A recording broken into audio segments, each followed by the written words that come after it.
বন্ধুরা, এই যে স্ক্রিনে যে মুরগির বাচ্চাটা দেখতে পাচ্ছেন, এটা হচ্ছে পাশের বাসার এক আন্টি। এরকম ৮-১০টা মুরগির বাচ্চা এরকম হয়ে গিয়েছে, আর এগুলোর বয়স হচ্ছে ২১ থেকে ২২ দিন।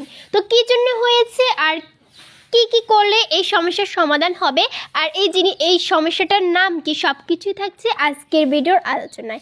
আসসালামু আলাইকুম, আশিয়াকে আছি আপনাদের সাথে। বন্ধুরা, আপনাদের জন্য আরেকটি নতুন ভিডিও নিয়ে চলে এসেছি এবং নতুন আলোচনা নিয়ে চলে এসেছি।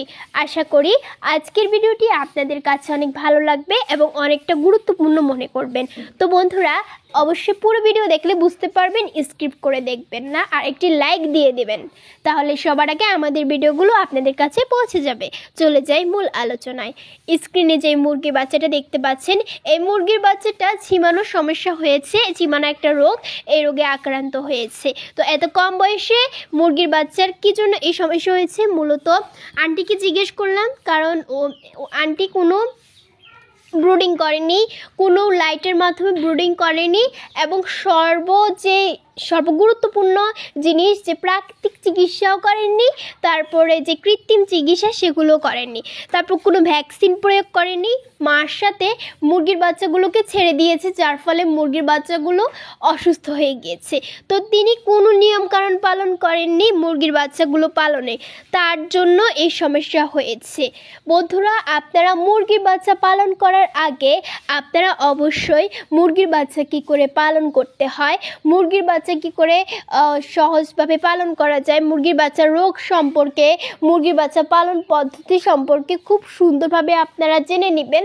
তাহলে শুধু আপনাদের মুরগির বাচ্চাগুলো অসুস্থ হবে না। অনেক সময় দেখা যায় মুরগির বাচ্চা মারা যায়। আমাদের মধ্যে সকলেই মুরগির বাচ্চা পালন করে থাকেন। দেখা যায় অনেক সময় অনেকের মুরগির বাচ্চা মারা যায়। সেই মুরগির বাচ্চাগুলো মারা যাওয়ার কারণই হচ্ছে আমরা আমাদের ভুলের কারণে আমাদের ভুলের কারণে আমাদের মুরগির বাচ্চা মারা যায়। তো সেই ভুলগুলো কি সব কিছুই থাকছে আজকের ভিডিওতে। মুরগির বাচ্চা পালন করার আগে আপনারা ইউটিউবে অনেক ভিডিও আছে, তারপর গুগলে অনেক ভিডিও দেওয়া আছে, এই ভিডিওগুলো আপনারা দেখে নেবেন। অনেক কন্টেন্ট ক্রিয়েটরে অনেক রকমের ভিডিও দেওয়া আছে, সেগুলো দেখে আপনারা আগে শিখে নেবেন যে কী করে মুরগি পালন করতে হয় কিংবা মুরগির বাচ্চা পালন করতে হয়। তাহলে আপনারা বুঝতে পারবেন মুরগির বাচ্চা পালন পদ্ধতির সঠিক ব্যবস্থাপনা। সেক্ষেত্রে শুধু আপনারা কি করেন, মুরগির বাচ্চা ফুটিয়ে ডিমগুলো নষ্ট করেন, একটা ডিম হচ্ছে 25 টাকা। এভাবে কিন্তু অনেক লস হয়। সেই লস থেকে আপনারা বেঁচে যাবেন যদি সঠিক পালন পদ্ধতি জানেন। যে ওষুধ খাওয়ালে আপনার মুরগির বাচ্চাগুলো বাঁচবে, অনেকেই জানেন না যে কোন ওষুধ খাওয়াতে হবে এবং কিভাবে পালন করতে হবে মুরগিগুলো। বন্ধুরা, প্রথমে আপনাদের জানতে হবে মুরগির বাচ্চার সঠিক পালন পদ্ধতি। সেক্ষেত্রে আপনাকে এই ভিডিওর মাধ্যমে বলতে পারবো না, আমাদের চ্যানেলে অনেক ভিডিও দেওয়া আছে, সেই ভিডিওগুলো আপনারা চাইলে দেখে নিতে পারেন। তো সংক্ষিপ্তভাবে বিবরণ দিয়ে বলছি যে প্রথমে মুরগির বাচ্চা ফুটার পর অবশ্যই মাকে দিয়ে ব্রুডিং করাতে হবে, কিংবা আপনারা ইলেকট্রনিক বাল্বের সাহায্যে ব্রুডিং করতে পারেন। তারপর যেভাবে আপনারা পালন করবেন সেটা হচ্ছে যে মুরগির বাচ্চাগুলোকে অবশ্যই আপনারা নারিশ কোম্পানির খাদ্যটা দিবেন। সেক্ষেত্রে নারিশ কোম্পানি খুব গুরুত্বপূর্ণ ভূমিকা পালন করে থাকে। তারপর মুরগির বাচ্চাকে লাইসোবিট খেতে দিবেন, কিংবা আপনারা যে পেঁয়াজ, রসুন, আদা, কালো জিরা, কাঁচা হলুদ, এগুলো হচ্ছে প্রাকৃতিক চিকিৎসা। এই প্রাকৃতিক চিকিৎসাগুলো কিন্তু আপনারা আপনাদের মুরগির বাচ্চার উপর প্রয়োগ করতে পারেন। এগুলো সপ্তাহে 3 দিন খাওয়াতে হয়, যেটা আপনারা সকলেই জানেন, কিংবা আমরা সব ভিডিওতে বলে থাকি। তো এইভাবে পালন করবেন। মার সাথে কখনই বাচ্চাগুলোকে ছেড়ে দিবেন না। মার সাথে যদি বাচ্চাগুলোকে ছেড়ে দেন, বাচ্চাগুলো অসুস্থ হয়ে যাবে, এভাবে রোগে আক্রান্ত হয়ে পড়বে। তো তারপর বলছি যে এই সমস্যা কি করে সমাধান করব। এখন এই মুরগির বাচ্চাটার জন্য অত্যন্ত গুরুত্বপূর্ণ প্রয়োজন হচ্ছে যে চিকিৎসা। এখন প্রাকৃতিক চিকিৎসা প্রয়োগ করা যাবে না, যেহেতু উনি কোনো চিকিৎসা করেননি, সেজন্য প্রাকৃতিক চিকিৎসা এখন ধরবে না, এখন করতে হবে কৃত্রিম চিকিৎসা। তাই আমি এখানে 2টা ওষুধ সাজেস্ট করছি। সেটা হচ্ছে, একটা হচ্ছে মাইক্রোনিট, আর একটা হচ্ছে লাইসোবিট। লাইসোবিটটা খুবই গুরুত্বপূর্ণ ভূমিকা পালন করবে এই মুরগির বাচ্চাতে। বন্ধুরা, লাইসোবিট খুবই গুরুত্বপূর্ণ ভূমিকা পালন করবে। লাইসোবিট হচ্ছে একটি মিউরামিউডেজ ভিটামিন সি।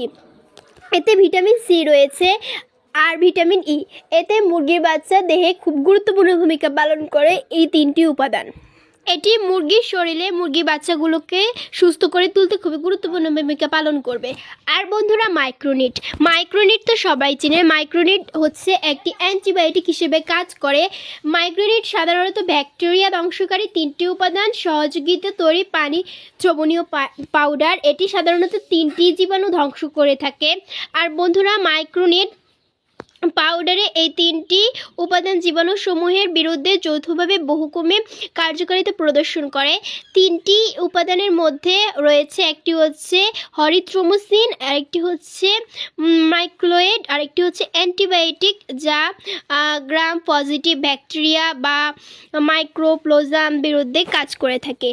তো এটি বিভিন্ন ধরনের ব্যাকটেরিয়া ধ্বংস করতে সহায়তা করে থাকে। আর এটি মুরগির শরীরে খুবই গুরুত্বপূর্ণ ভূমিকা পালন করবে। মুরগির শরীরে যদি কোনো ব্যাকটেরিয়া থাকে মুরগির বাচ্চাটির, তাহলে এই মাইক্রোনিটের মাধ্যমে মুরগির বাচ্চা থেকে সমস্ত ব্যাকটেরিয়া দূর হয়ে যাবে ইনশাআল্লাহ।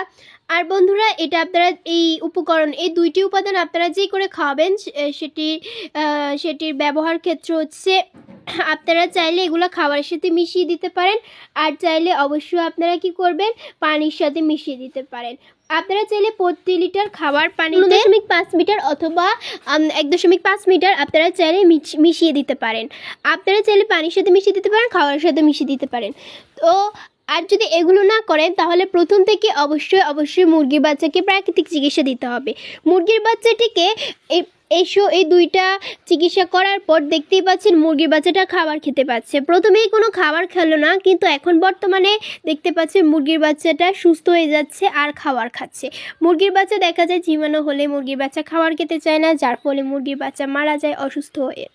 তো দেখতেই পাচ্ছেন এখন মুরগির বাচ্চাটা খাবার খেতেছে। দেখবেন এই মুরগির বাচ্চাটি ইনশাল্লাহ বেঁচে থাকবে এই 2টি ওষুধের মাধ্যমে। একটি হচ্ছে মাইক্রোনিট আর একটি হচ্ছে লাইসোবিট।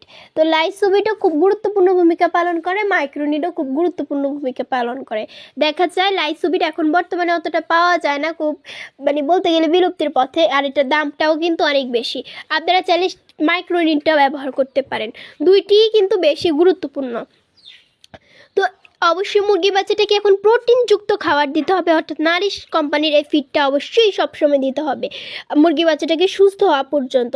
ইনশাআল্লাহ সবগুলো মুরগি বাচ্চা সুস্থ হয়ে যাবে। ঝিমালে কোনোভাবেই মুরগির বাচ্চার প্রতি হাল ছেড়ে দেবেন না বন্ধুরা, অবশ্যই হাল ধরে রাখবেন আর মুরগি বাচ্চাটির বাঁচানোর জন্য প্রচেষ্টা করবেন। আপনি যদি চেষ্টা করেন, আপনি মুরগির বাচ্চাটিকে সুস্থ রাখতে পারবেন। আর অবশ্যই আপনারা চাইলে ইউটিউবে আমাদের অনেক ভিডিও দেওয়া আছে, সেগুলো দেখে নিতে পারেন যে মুরগির বাচ্চাকে কী করে সুস্থ রাখা যায়। আর চাইলে পুরো ভিডিও দেখবেন, তাহলে বুঝবেন যে ভিডিও অনেক গুরুত্বপূর্ণ আর ভিডিওতে প্রত্যেকটা কথা খুব সুন্দরভাবে বুঝিয়ে বলা হয়। বন্ধুরা, আজকে ভিডিওতে আপনাদের কাছে কেমন লেগেছে অবশ্যই কমেন্ট করে জানাবেন। এরকম আরও নতুন ভিডিও পেতে হলে অবশ্যই একটি লাইক দিয়ে দেবেন, কারণ একটি কমেন্ট আমাদের উৎসাহিত করে তোলে ভিডিও করার প্রতি। আল্লাহ হাফেজ।